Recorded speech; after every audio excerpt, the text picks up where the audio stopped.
কোভিডের ভয়াবহ অভিজ্ঞতা এখন সবার মনে তাজা। এরই মধ্যে নতুন করে উদ্বেগ বাড়াচ্ছে মাঙ্কিপক্স। গত 2 বছরে 2বার এই রোগের কারণে জরুরি অবস্থায় ঘোষণা করেছে বিশ্ব স্বাস্থ্য সংস্থা।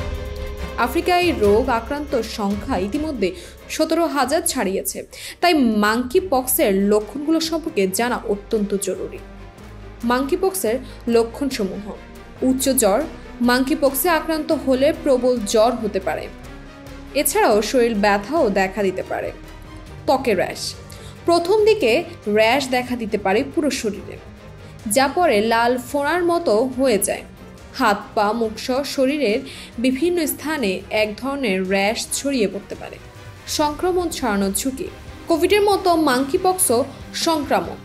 এটি পশু থেকে মানুষে বা মানুষ থেকে মানুষে ছড়াতে পারে। আক্রান্ত ব্যক্তি ক্ষত বা শরীরের থেকে নির্গত তরলের সংস্পর্শে আসা কাপড় থেকে মাঙ্কিপক্স সংক্রমিত হতে পারে। কি করবেন মাঙ্কিপক্সের লক্ষণগুলো দেখা দিলে? প্রথমত, পরীক্ষা করান। যদি মাঙ্কিপক্সের লক্ষণ যেমন জ্বর, ক্লান্তি, শরীর ব্যথা, লসিকা গ্রন্থি ফুলে যাওয়া এবং ত্বকে ক্ষত দেখা দেয়, তবে অবিলম্বনে চিকিৎসকের পরামর্শ নিয়ে পরীক্ষা করান। মাঙ্কিপক্সের উপসর্গ সাধারণত সংক্রমণের 2য় সপ্তাহ থেকে দেখা যায়।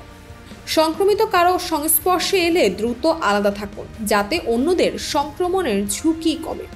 তৃতীয়ত, ব্যক্তিগত ব্যবহার্য জিনিসপত্র আলাদা করুন।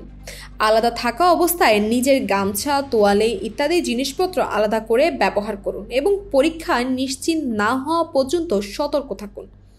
এমনকি যদি সন্দেহজনক কিছু লক্ষণ দেখা যায়, তবে অবিলম্বে সঠিক পদক্ষেপ নেওয়া জরুরি, যাতে মাঙ্কিপক্সের সংক্রমণ রোধ করা যায়। তাসপিয়া তাবাসসুম, এই সময়, ঢাকা।